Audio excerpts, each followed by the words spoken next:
계속 강의 진행하도록 하겠습니다. 유해약물 중독 청소년 상담 치료 프로그램 사례입니다. 자, 이 프로그램의 목표 및 구성을 한번 살펴보도록 하겠습니다. 자, 프로그램의 목표 및 구성은 청소년의 약물 남용이 증가하고 있는 인후, 하고 있는 추세라는 거죠. 그래서 유해약물 사용 문제의 심각성이 대두되고 있고, 그리고 청소년의 약물 중독이 다른 중독 문제로 연결 가능성이 있다는 거죠. 그죠? 그래서 예방이 아닌 이 치료의 목적이 있다는 겁니다. 항상 보면 치료의 목적이 있다. 그리고 여기에서는 중고등학생을 대상으로 해서 의료적 개입이 필요한 청소년이 아닌 학교 등에서 의뢰받은 청소년으로 한다라는 겁니다. 그래서 어떤 기존의 예방 프로그램과 다른 약물에 발병해서 병이 더 중증으로 되는 것을 예방하기 위한 상담과 이 치료 프로그램이다라는 거죠. 첫 번째 뭐라 그랬죠? 상담은 청소년들의 약물이 증가되는 추세가 있다. 그래서 이것이 증가되면 어떻게 돼요? 다른 중독 문제와 연결되기 때문에 어떻게 돼요? 여기는 예방이 아닌 치료의 목적이 있다는 것이고, 그 다음에 중고등학생을 대상으로 해서 의료적 개입이 필요한 청소년이 아닌 학교 등에서 의뢰받은 청소년으로 한다는 겁니다. 그리고 기존의 예방 프로그램과 다른 약물의 발병에서 병이 더 중증으로 되는 것을 예방하기 위한 상담 치료 프로그램이다라는 것이죠. 그래서 이 프로그램 진행에서 프로그램의 진행은 총 10회로 진행되고 1에서 3회기는 동기 강화 치료와 4에서 7회기는 어떤 인지행동 치료, 그다음에 8에서 10회기는 재발 방지 방법, 이런 것들을 이제 통해서 이루어지는데, 이 동기 강화 치료라는 것은 뭐냐면 자기 파괴적 행동을 하는 환자, 그러니까 자기 파괴적 행동을 하는 환자에게 널리 사용되는 치료 방법입니다. 그래서 여기에서 동기 치료 강화의 치료에는 뭐가 있냐면 공감하고 표현하는 겁니다. 공감하고 표현하기. 그다음에 이상과 현실의 어떤 그런 불일치감을 깨닫기. 그리고 논쟁 피하기. 논쟁을 계속하게 되면 이게 치료가 될 수 없죠. 그리고 치료 진행의 어떤 일부로서 저항을 받아들이기. 그다음에 중독 환자들의 어떤 자기 효능감의 회복을 지지하기. 이런 것들에 대한 어떤 동기 강화 치료라는 겁니다. 그래서 이런 것들이 이루어지고, 그다음에 이제 인지와 관련된 행동 치료. 인지는 뭐냐면 이 정신 건강의 문제는 많은 사람들이 고통받고 있는 현재 사회의 어떤 큰 문제라 할 수 있다는 거죠. 그래서 여기는 뭐가 있습니까?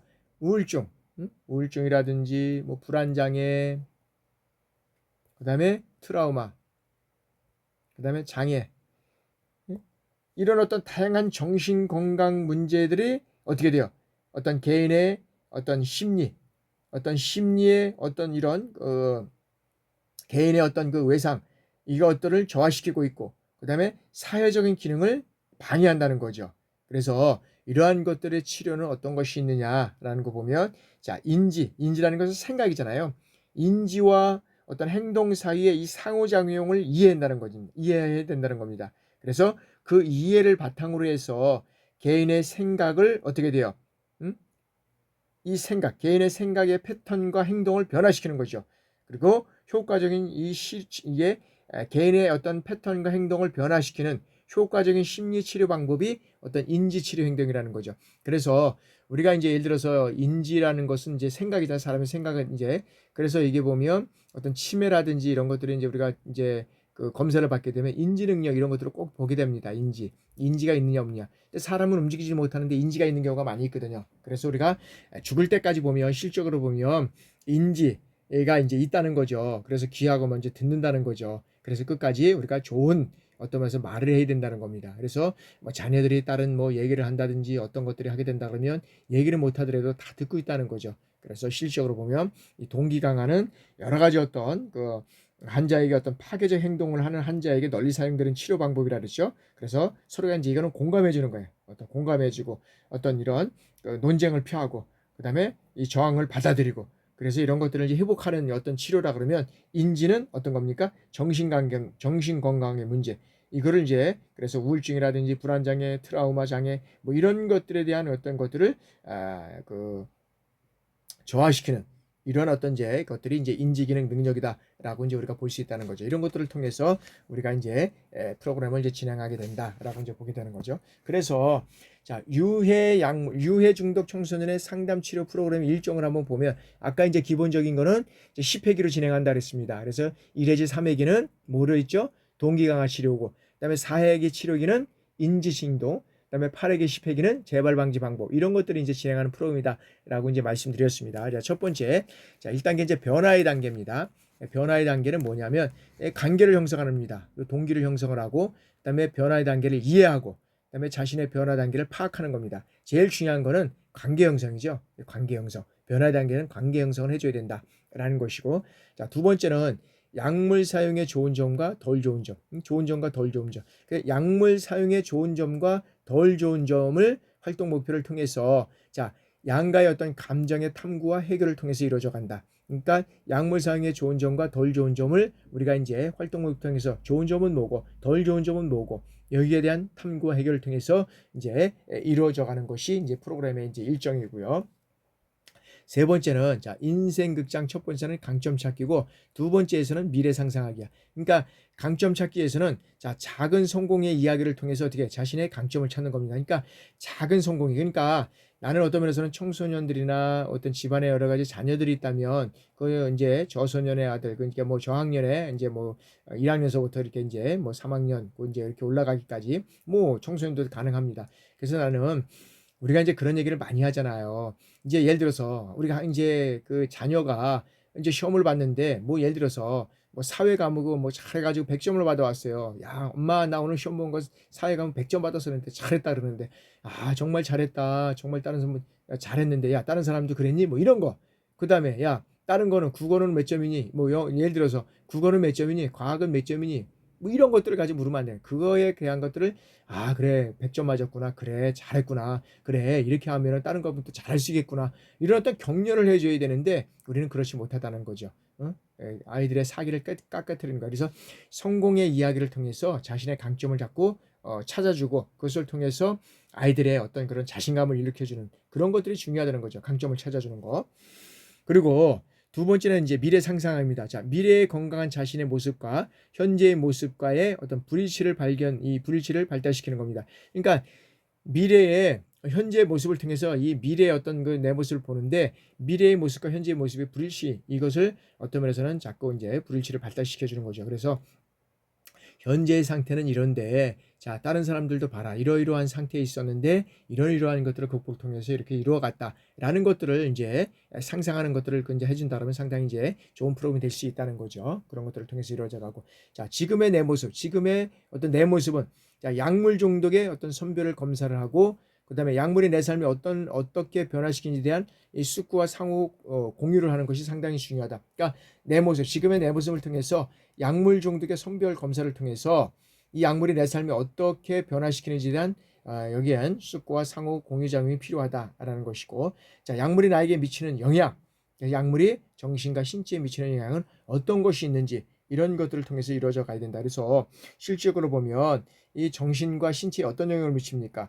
응? 정신에서는 정신이 피폐해져요. 약물을 피폐해지고, 그 다음에 신체에서는 아까도 얘기했지만 좀비 현상이 나타나는 거죠. 좀비 현상. 그리고 이런 것들이 일어나다 그러면 어떻게 돼요? 삶의 의욕이 저하되고, 무기력증이 일어나고, 우울증이 되고, 그 결과적으로 어떻게 돼요? 이제는 그 학생들이 자살, 이런 것들이 이제 이어져 간다는 거죠. 그리고 여러 가지 어떤 사회적으로 뭐 방화라든지 사회 질서를 어렵게 하는 이러한 어떤 위험 요소가 된다는 거죠. 그래서 약물이 나에게 미치는 영향은 이런 어떤 정신적으로 신체를 미치는 영향에 대해서 우리가 이제 또 활동 목표를 통해서 이루어져 가야 된다는 거죠. 그런 것들을 이제 우리가 이제 이루어져 가야 되고요.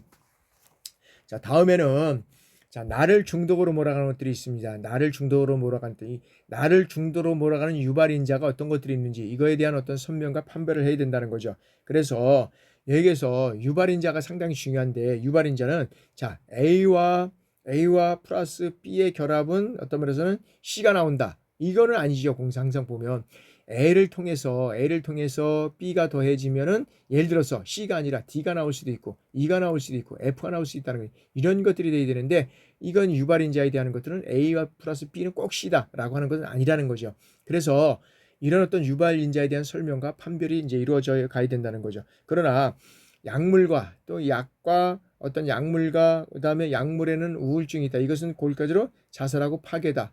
뭐 이런 어떤 현상들이 이제 이것을 몰아간다 그러면 어떻게 돼요? 여기에 대한 어떤 것들은 상당히 자신을 어떤 피폐해야 되고 결과적으로는 어떤 어려운 점을 갖고 갈 수밖에 없다라는 거죠. 자, 주변의 충동을 이겨내기.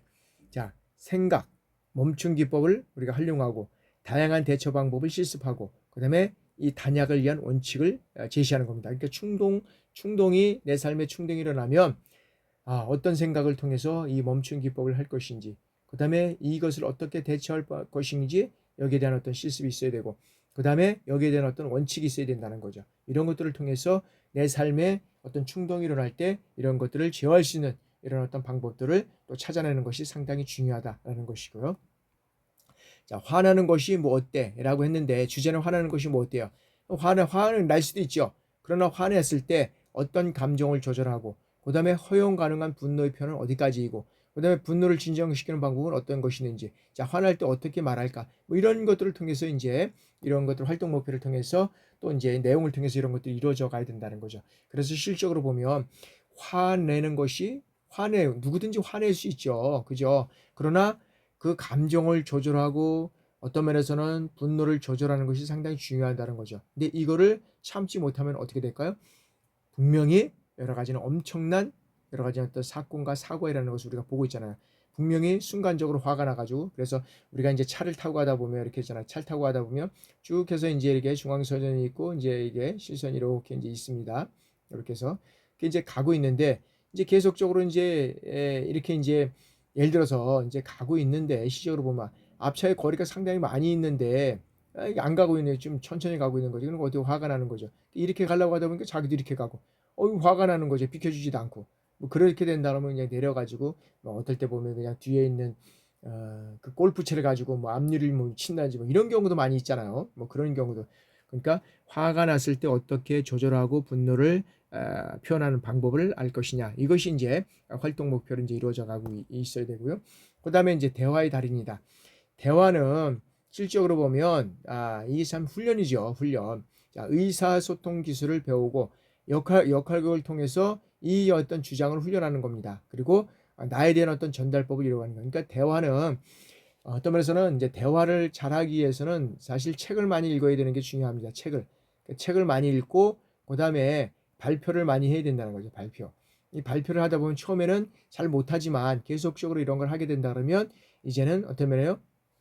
발표를 하다 보면 이제 여기에 대한 어떤 자기의 어떤 그 주관, 그 다음에 여러 가지 어떤 생각 이런 것들이 잘 이제 정리가 되는 거죠. 그러면서 이제 이루어지는데, 근데 이런 것들이 안 이루어져서 이런 것들을 훈련하지 않으면 나를 잘 전달하지 못하고 나와서 쭈삣쭈삣대고 이런 것으로 인해서 이제 어떤 면에서는 이제 대화에 잘 못하니까 여러 가지 문제점이 이제 또 발생될 수 있다는 거죠. 자, 다음에는 이제 나의 미래는 어떤 설계를 가지고 준비해 갈 것이냐. 뭐 이런 어떤 원칙을 통해서 활동 목표를 통해서 이루어가는 것이 또 상당히 중요하다라고 우리가 볼 수 있습니다. 그래서 나의 미래는 어떻게 이루어져 갈 것이냐 설계하고 준비하는 것이 또 준비하다는 거죠. 그러니까 나의 미래는 어떤 면에서는 우리가 정해지다고 할 수도 있을 수도 있겠지만 나의 어떤 그런 설계 준비를 통해서 나의 미래는 또 바꿔갈 수가 있잖아요. 그러한 측면에서 우리가 활동 목표를 가지고 또 이루어가는 것이 상당히 중요하다라고 우리가 이제 볼 수 있다는 거죠. 자, 다음에는 이제 이 청소년 약물 중독의 예방 치료, 예방 및 치료 프로그램의 어떤 주요 요소입니다. 주요 요소. 그래서 자, 그 AIDA는 그 2003년에 효과적인 청소년의 약물 중독 예방 및 치료를 위한 이 프로그램의 개발을 여기에서는 이제 개발 단계에서 이제 어떻게 됐냐면 자, 프로그램의 구조라든지 내용 그 다음에 전달 방식 이것을 구체적으로 제시해야 된다고 이제 강조를 하고 있습니다. 그래서 이 프로그램의 이 세 가지 구조, 내용, 전달 방식을 어떻게 구체적으로 제시할 것이냐를 강조했는데 이것을 하나씩 살펴보면 자, 프로그램의 구조 단계에서는 자, 프로그램의 분류 체계 중에 지역사회가 현재 직면하고 있는 이 약물 문제를 해결할 수 있는 적절한 프로그램의 유형을 선택해야 된다.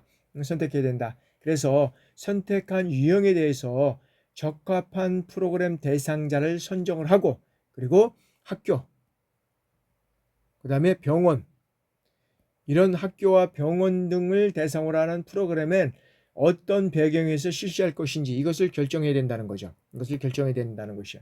그리고 자, 프로그램의 내용 단계에서는 이제 구조 단계에서는 이런 어떤 프로그램 중에서 직면하고 있는 약물 문제를 해결할 수 있는 이제 프로그램 유형을 선택해야 되는 것이고, 자, 내용 단계에서는 프로그램이 제공할 정보, 이 정보를 제시하고, 그리고 이 프로그램의 목표 달성을 위해서 대상자에게 어떤 기술을 연마시킬 것인가를 이제 결정해야 된다는 거죠. 그래서 이것을 결정하게 되면 끝나는 것이 아니라, 자, 다음에 정보 제공 대상자들에게 기술을 가르치기 위해서 어떤 수단을 이용할 것인지, 어떤 수단을 이용할 것인지, 그리고 어떤 이 서비스를 제공할 것인지, 이런 것들을 결정해야 된다는 거죠. 수단과 서비스를 결정할 것인지를 제공할 것인지를 결정해야 되고, 자, 다음에는 자, 이 전달 방식에서는 자, 효과성이 입증된 기존의 프로그램 중에서 직면하고 있는 이 약물 문제를 해결할 수 있는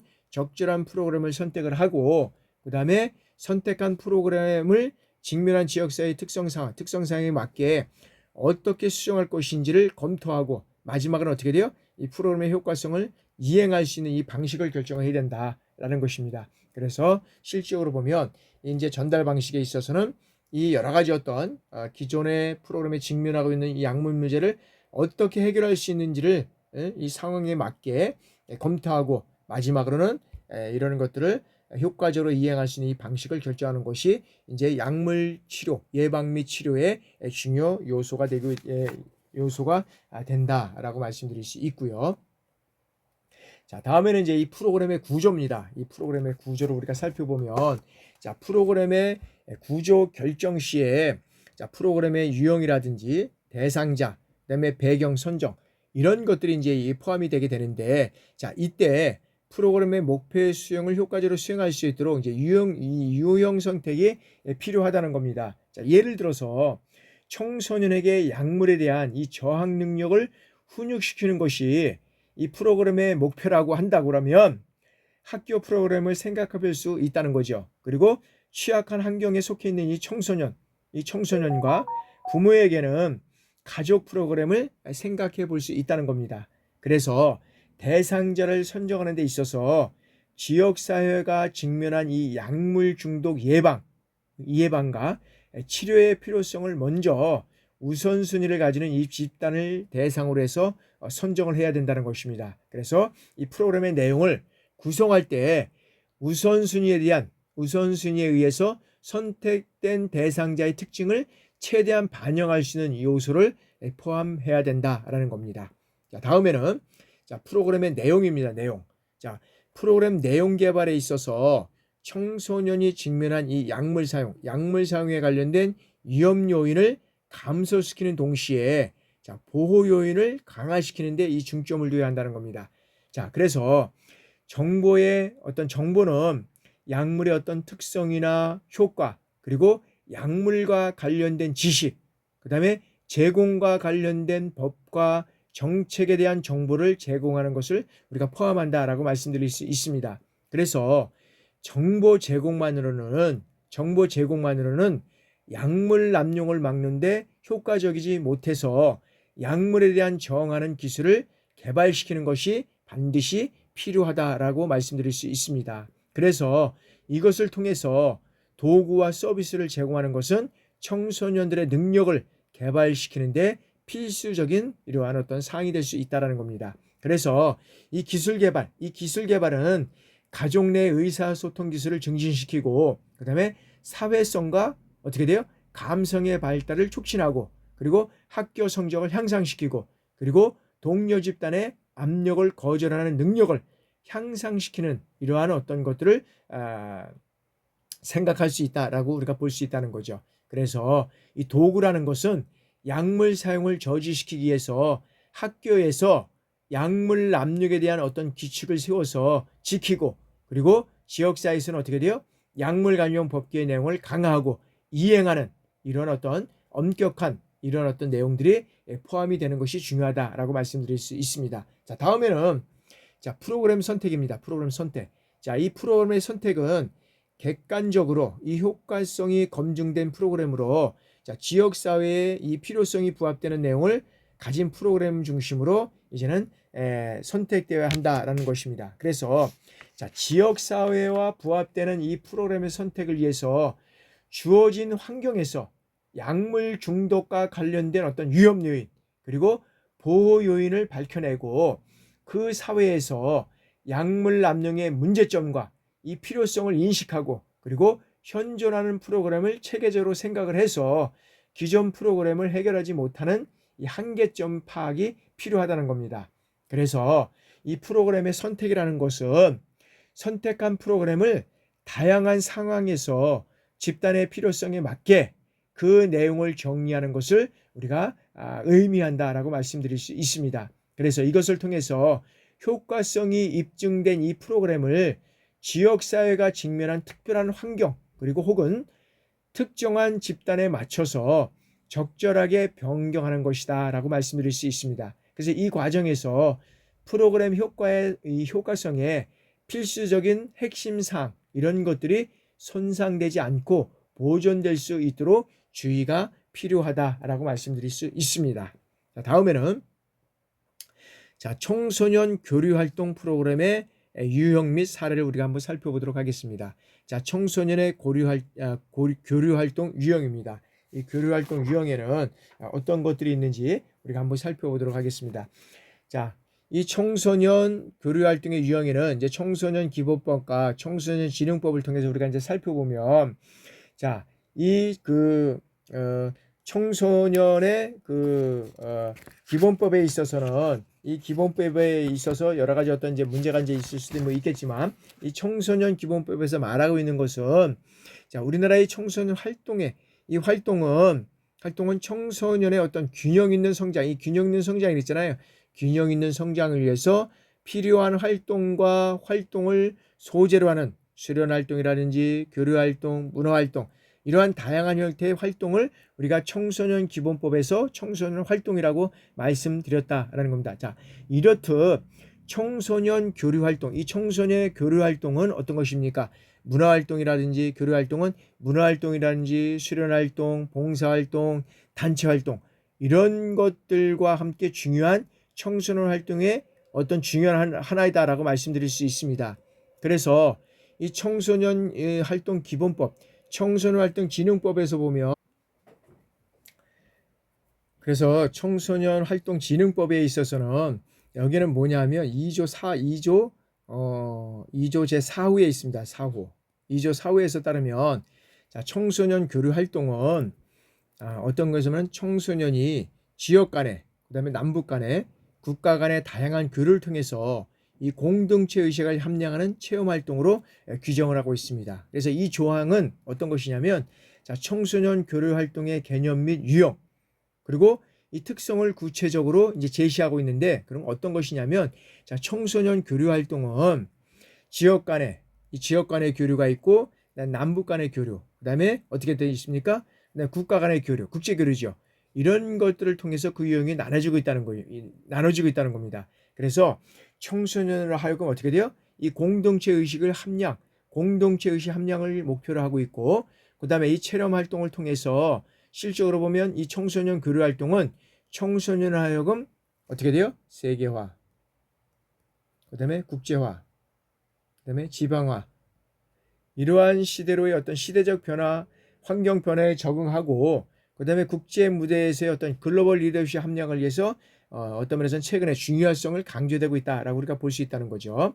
그래서 이런 것들이 이제 여러 가지 어떤 그 다양한 이런 활동을 통해서 이제 이루어져 가고 있다라고 우리가 볼 수 있고 그러면 자, 지역 간의 교류 활동을 우리가 살펴보면 자, 국내에서 이루어지는 어떤 지역 간의 교류 활동은 우리가 이제 세 가지로 볼 수 있습니다. 이제 국내에서 이루어지는 것은 첫 번째는 뭐냐면 두 지역 이상의 어떤 청소년들이 서로 다른 한 지역에서 만나 교류하는 활동으로서 자, 캠핑 프로그램을 통해서 청소년 교류, 그다음에 해외 동포 청소년 교류 활동 이제 이런 것들이 이제 대표적으로 이루어져 가고 있고요. 자, 이제 두 번째는 자, 두 지역의 청소년들이 상호 다른 지역에 방문하는 활동을 통해서 어떻게 돼요? 도시 청소년이 뭐 농촌, 어촌, 산촌 이런 것들을 찾아서 체험하는 이 농업,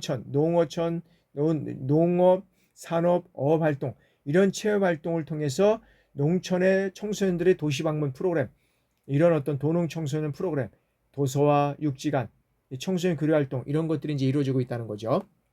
그다음에 세 번째는 자 어느 한 지역의 청소년이 주제에 따라서 일정 지역의 이 방문 여행하는 이제 프로그램이 이제 있습니다. 그래서 여러 가지 어떤 국도 순례를 통해서 이루어지는 활동이라든지 휴전선을 통해서 동서 어떤 프로젝트를 진행한다든지 백두대간을 답사하는 생태 여행을 한다든지 도보나 자전거를 통해서 문화순례 활동을 한다든지 이러한 것들을 통해서 이제 이루어지는 활동이 이제 있고요.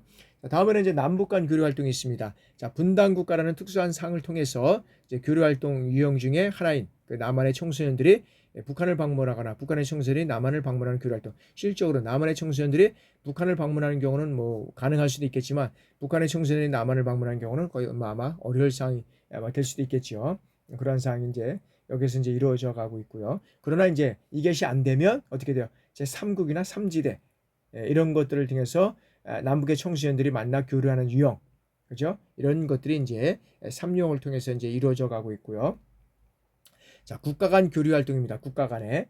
그래서 청소년 진흥법에 따라서 여기에서는 자, 국가 간 청소년 교류 활동을 국제 청소년 교류 활동이라고 이제 규정을 하고 있는데 자, 법적으로 청소년 국제 교류라는 것은 자, 국가 간의 다양한 교류 활동으로 인해서 청소년의 균형 있는 성장과 그리고 공동체 의식의 함양 이것을 목적으로 하는 어떤 체험적 성격의 그 어떤 교육적 활동이다라고 우리가 볼 수 있다는 거죠. 그래서 국가 간의 교류 활동은 금방 말씀드릴 수 있고 청소년의 균형 있는 성장과 공동체 의식의 함양을 목적으로 하는 어떤 면에서는 이 체험적 성격의 어떻게 돼요? 교육 활동 이것이 이제 목적이 있다라고 우리가 볼 수 있다는 거죠. 자, 다음에는 이제 국제 청소년 교류 활동의 유형 및 실태가 있다. 자, 국가 간 청소년 이제 교류입니다. 자, 21세기의 글로벌 사회는 어떻게 돼요? 이제 자국의 어떤 미래를 이끌어갈 국제적인 인재 양성을 위해서 청소년 국제 교류를 적극적으로 우리가 추진하고 있습니다. 그래서 지구촌 문화를 체험하고 그리고 그 청소년 간의 교류 활동을 통해서 글로벌 리더로서의 어떤 역량과 이 자질을 습득하고 그리고 지구 시민의식을 갖춘 건강한 청소년으로 성장할 수 있도록 지원하는 것 이것이 국가의 어떤 중요한 책임이다라고 할 수 있다는 거죠. 그래서 이런 것들을 위해서 정부에서는 어떻게 돼요? 국가 간의 청소년 교류, 그다음에 청소년 헤어의 자원 봉사단 이런 다양한 이제 국제 교류 프로그램 개발을 통해서 이제 추진하는 것도 있고 또 민간과 지방자치단체 간의 어떤 차원의 국제 교류가 활성화될 수 있는 이 복합적인 뒷받침을 강조해 나가고 있다. 그래서 이제 실적으로 보면 의정부가 학교니까 의정부하고 어떤 면에서는 이제 일본의 어떤 그 한 도시하고의 꾸준한 어떤 관계를 통해서 계속적으로 한 번은 이제 의정부에 오는 거고 한 번은 일본을 가고 거기에 이제 청소년들이나 어떤 다양한 어떤 문화교류를 통해서 이제 이뤄가는 이제 계속적으로 이런 것들이 이제 이뤄가는 것들을 우리가 볼 수 있습니다. 자, 다음에는 이제 국제 교류 이 활동의 유형 및 실태를 통해서 국가 간 청소년 교류를 한번 살펴보도록 하겠습니다. 자, 국가 간의 청소년 교류는 양국의 청소년 담당 부처 간의 약정 등에 의해서 이제 실시되는 사업이다라고 이제 볼 수가 있다는 거죠. 그래서 대상국의 청소년 기관이나 시설 방문, 그다음에 양국 청소년 지도자 및 청소년 간의 토론, 그다음에 민박, 역사, 문화유적지 탐방, 그다음에 산업시설 견학 이런 것들을 통해서 청소년 관련의 경험과 정보 등을 교환하고 그리고 각국의 문화를 체험할 수 있는 이 기회를 제공하는 것이 이제 국가 간의 청소년 교류 활동이다라고 이제 볼 수가 있다는 거죠. 자, 그런 것들을 통해서 우리가 한번 이제 살펴보도록 하겠습니다. 자, 국가 간 청소년 교류 이제 이런 현상들을 우리가 살펴보면 자, 국가 간 청소년 교류 체결 현황 문제 그 형상을 보면은 이걸 꼭 몇 개국이다 이런 것들을 알 필요는 없겠지만 그러나 어느 국가가 어느 지역이 어느 국가하고 이런 어떤 체결을 통해서 이루어져 가고 있는지 이런 것들을 한번 눈여겨볼 수 있다는 거죠. 자, 동북아시아 3개국은 중국, 일본, 몽골. 동북아시아 3개국이 이렇게 이제 이루어져 가고 있고, 몽골도 사실 어떤 면에서 이제 중국에 이제 하고 또 인접하고 이렇게 있잖아요. 남아시아 태평양 8개국. 그래서 8개국에서는 말레이시아, 베트남, 인도, 필리핀, 인도네시아, 싱가포르, 브루나이, 파키스탄 이런 것들이 이제 남아시아 태평양 국가 8개국이 이루어져 가고 있고, 유럽에서는 자 러시아를 중심으로 해서 뭐 프랑스, 체코, 폴란드, 헝가리, 그리스, 터키, 스페인, 불가리아, 슬로바키아, 어?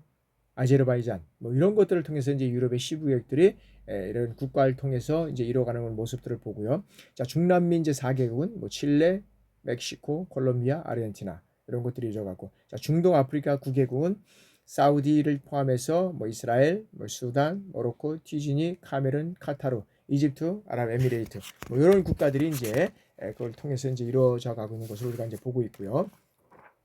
자 다음에는 청소년 해외 체험 프로그램입니다. 청소년 해외 체류 프로그램 청소년들. 그래서 이제 청소년들의 해외 프로그램은 어떤 것들이 있느냐 하면, 이제 여기에서는 그 청소년 프로그램은 이제 언제서부터 이제 시작이 됐냐면 2005년부터 이제 청소년 해외 프로그램이 이제 실시되고 있는 데 있다라고 우리가 볼 수 있습니다. 그래서 청소년 이 해외 체험 프로그램은 청소년들이 국제 무대에서 활동할 수 있도록 어떻게 돼요? 지원하는 국제회의라든지 행사 파견과 해외 자원봉사 프로그램 이것들로 이제 구성돼서 실시되고 있다는 거죠. 자, 이런 것들을 통해서 청소년의 뭐를 글로벌 역량을 강화하고 세계 시민의식을 갖도록 지원하는 프로그램이 이제 해외 체험 프로그램이다. 그래서 이 청소년 해외 프로그램은 청소년을 세계의 주역으로, 그리고 국제회의라든지 행사 참가, 그 다음에 어떤 꿈과 사람 속으로, 뭐 그다음에 청소년 해외 자원봉사단 뭐 이런 것들을 통해서 이제 프로그램이 이루어져 가고 있다는 거죠. 그래서 자 2005년부터 해외 체험 프로그램이 실시됐는데 2008년도에 어떤 프로그램들이 이루어져 가고 있느냐 이렇게 한번 보면, 2008년서부터 현재 이루어지는 그 국제회의 행사 참가자들은 청소년을 세계 속의 주역으로라는 어떤 큰 타이틀을 가지고 다양한 국제회의의 행사 등의 청소년들을 파견하는 거다. 유엔 총회라든지 제3위원회에 파견하고, 그 다음에 4개 회의 등을 통해서 이제 12명을 2018년도에 파견하는 이런 이제 행사가 이제 이루어져 가고 있었고요. 그 다음에 이제 그 해외 자원봉사단은 이제 2005년, 우리가 이제 그 해외 체육 프로그램 2005년도에 됐다 그랬죠. 이제 2005년을 통해서 꿈과 사람 속으로라는 어떤 그런 그 주제를 가지고, 자 청소년들의 해외 자원 봉사 활동을 통해서 자아 실현과 글로벌 역량을 강화하기 위해서 5개국 7개 팀 140명이 이제 2018년도에 이런 행사를 이제 이루어져 가고 있습니다. 그래서 여기에 통해서 이제 이게 보면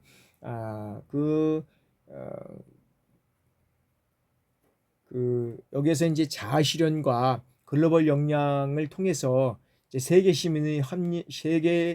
시민의식 합력을 목적으로 개발도상국이라든지 저개발 국가의 아동이나 청소년, 지역주민 이런 것들을 통해서 이제 방학 기간을 활용해서 청소년 해외 자원봉사단을 파견하고 있다는 거죠. 그래서 뭐 대학이나 청소년들을 통해서 방학 중간에 이런 어떤 국가에서 이제 그 해외 자원봉사단을 파견해서 이루어져 가고, 뭐 대학 같은 경우에는 실적으로 보면 이제 뭐 의료라든지 여러 가지 어떤 그런 전문 이런 어떤 기관이나 기술을 가지고 있는 이제 이런 학생들을 또 많이 가지고 있는 경우도 있습니다. 그러니까 꾸준히 우리가 이제 해외 의료 봉사단을 이제 우리가 파견하고 있는 것들을 우리가 이제 볼 수 있잖아요. 이제 그런 것들을 통해서 이제 이루어져 가고 있다는 것을 우리가 보고 있고, 또 이제 그 민간 단체에서 이제 이루어져 가는 경우도 있습니다. 민간 단체에서. 그래서 민간 단체에서 이제 청소년 국제 행사가 이제 이루어져 있는데, 그것이 뭐냐면 뭐 한국 스카우트 세계 야영대회라든지 뭐 국제 청소년 캠퍼스 투어, 국제 청소년 모험 이런 것들이 이제 이루어져 가고 있었는데, 그런 것들을 통해서 이제 우리가 한번 또 이제 이루어져 가겠다는 것을 우리가 이제 보고요. 이제 다음에는 이제 어떤 것들이 있냐면, 자 청소년 교류 프로그램의 개발 발전 방향과 이제 관리 방향이다. 그래서 청소년 프로그램의 발전 방향, 관리 방향, 이거 어떤 것들이 있느냐? 청소년 교류 프로그램의 개발 발전 방향에는, 자 일반적으로 이 청소년 교류는 청소년들의 균형 있는 성장, 이 균형 있는 성장을 위해서 필요한 활동이라고 정의하고 있다. 어디에? 청소년 기본법 제3조에 있다는 거죠. 그래서 이 교류를 통해서 뭘 하고 있냐면, 이것을 통해서 청소년 교류 프로그램은 어떻게 돼요? 상호 평등과 호의 원칙으로 이루어져 가고 있다는 거죠. 그래서 이것을 바탕으로 해서 양국의 청소년들의 교류와 친교를 통해서 양국 간의 우호중진의 목적과 보다 나은 미래 설계 건설을 위해서 청소년들에게 어떻게 돼요? 다양한 외국의 문화와 물적, 인적 이러한 어떤 체험을 통해서 균형감과 넓은 시야를 가진 인재를 육성하기 위해서 일어났던 활동이 이루어져 가고 있다라고 우리가 볼 수 있다는 거죠. 그래서 자, 청소년 그 활동진흥법에서 이 청소년진흥활동법에서 청소년의 교류는 어떤 것이냐면 청소년의 교류 활동을 청소년이 지역 간에 국가 간에 다양한 교류를 통해서 공동체 의식을 함양하기 위해서 체험 활동 이런 것들을 이제 정의를 하고 있는데 실적으로 보면 이런 것들을 통해서 어떤 면에서는 이 공동체 의식을 함양하기 위해서 이런 체험 활동을 통해서 청소년 교류가 이루어져 가고 있다라고 우리가 이제 보고 있다는 거죠. 자, 그러면 이제 이 세계화 시대에 이 청소년의 교류는 이 청소년을 대상으로 해서 시간적으로 공간적 개념 이런 것들의 어떤 좁은 의미의 관점에서부터 글로벌 리더십 함량이라는 어떤 국가 정책의 어떤 광의적 관점에서 그 개념을 다양하게 정의하고 있다. 그러니까 뭐냐면 이 청소년 국제교류는 어떤 그런 어떤 좁은 의미의 관점에서는 어떤 공간적 개념의 어떤 청소년들을 대상으로 하는 어떤 시간적이고 공간적 개념으로 이루어져 가고 있다 그러면 어떤 광의적 개념은 글로벌 리더십 함량이라는 이런 어떤 개념을 통해서 이루어져 가고 있다는 거죠. 그래서 자, 국제 교류 프로그램은 청소년이 국가 간의 다양한 교류를 통해서 이 공동체 의식을 함양하는 이 청소년 활동을 통해서 국가 간의 청소년 교류라든지 그다음에 청소년 체험 프로그램 그다음에 국제의 참석 이런 것들의 어떤 활동을 우리가 의미한다라고 볼 수 있습니다. 그래서 이 청소년 국제교류 사업을 하기 위해서는 내실을 이해해야 된다. 그래서 내실을 위해서 청소년 교류 센터의 어떤 기능과 역할 이런 것들을 단순한 청소년 국제교류 사업에 국한하지 말고 다양한 부처와 지방단체 간에 수행하는 국제교류 활동을 연결을 통해서 어떤 면에서는 이 허브 기능과 그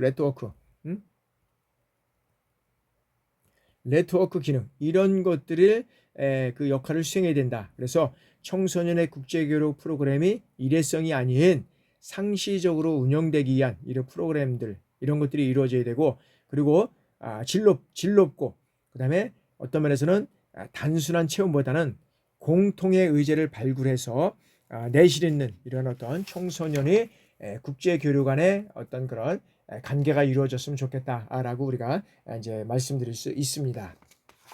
그래서 이 청소년 프로그램은 2019년에 그 청소년 국제교류 활동을 통해서 이제 글로벌 인재 양성을 위한 이 프로그램 개발 발전 방향을 이제 개선하기 위해서 어떤 것이 이루어지냐면 여러 가지 어떤 면에서 보면 우리가 이제 이런 그 네 번째 이루어지고 있는 거 첫 번째는 자, 청소년들의 국가 간의 교류를 통해서 상대 국가의 관계를 증진시키고 청소년 글로벌 리더의 역량을 강화하는 것이 목적이 있고 모든 가정에서 자기주도성을 강화하고 이 결과를 공유할 수 있는 이 체계를 통해서 청소년 국제 네트워크를 운영을 해야 된다. 그리고 청소년 국제교류 활동 참여 기회를 확대해서 선발 방식을 개선하고 그다음에 국제 간 교류 청소년 대표단을 파견을 통해서 대학생, 고등학생을 이원화하고 연령별 맞춤형 활동 프로그램을 개편을 통해서 교류의 효과성을 향상시키기 위해서 심층적이고 전문적인 교류 활동이 가능하도록 해야 되고 그다음에 네 번째는 자, 청소년의 성평등 관점을 키우기 위해서 성인지 감수성 프로그램을 도입해야 된다.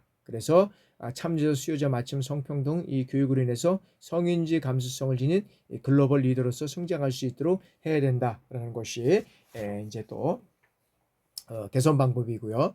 자, 다음에는 어떤 것이 있냐면 21세기 청소년을 위한 국제교류 프로그램의 질적 관리 방안으로서는 어떤 것이 있느냐라고 우리가 이제 마지막으로 살펴보면 이제 이런 것들이 있는 거죠. 자, 21세기 거시적 변화 모습은 자, 글로벌 정보화 시대입니다. 그리고 국경 없는 지구촌 문화 시대다. 그리고 첨단 과학 기술의 대중화 시대다. 그리고 치열한 경제 전쟁 시대고 환경 오염의 전쟁을 진단하는 시대다.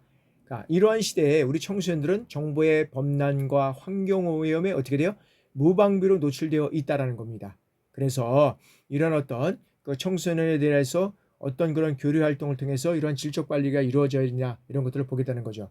첫 번째는 자, 청소년 교류 활동 전문가의 부족으로 인해서 이런 것들을 보조가 충원하고 이들이라는 또 지속적인 교육과 연수를 통해서 참여할 수 있는 이 기회를 확대하는 것이 필요하다는 것이고, 두 번째는 청소년 교류 활동 프로그램의 개발과 홍보, 그다음에 이 전파 활동의 필요성이 제기되고 있다. 그리고 세 번째는 자, 청소년의 경험과 역량 강화를 위해서 청소년들이 주체적으로 이 프로그램을 기획, 운영, 평가 등에 참여할 수 있는 이 기회를 제공해야 된다라는 것입니다. 그래서 이런 것들을 통해서 청소년들이 정말 어떤 균형적인 어떤 성장과 발전을 가져올 수 있는 이러한 것들이 지속적으로 이루어져야 된다라고 말씀드릴 수 있습니다. 이런 것들을 통해서 우리가 이제 마지막으로 청소년의 어떤 프로그램 사례를 우리가 봤는데, 이거 말고도 다양한 프로그램의 사례들이 있겠지만 이런 것들을 중심으로 해서 청소년 활동 프로그램이 이렇게 운영되고 있구나라고 우리가 볼 수 있다는 거죠. 결과적으로는 청소년의 질적 어떤 향상을 통해서 이런 어떤 프로그램들이 다양하게 이루어지고 있다라고 우리가 볼 수 있다는 거죠. 자, 지금까지 여러분들 하여튼 간에 한 학기 동안 강의 진행 수고 많으셨고요. 이제 16일까지 여러분들이 기말고사 그 시험 문제를 잘 작성해서 제출해 주시길 바랍니다. 지금까지 여러분들 강의 듣느라고 수고 많으셨고요. 또 여름 잘 나시고 또 다음 학기 뵙도록 하겠습니다. 감사합니다. 수고 많으셨습니다.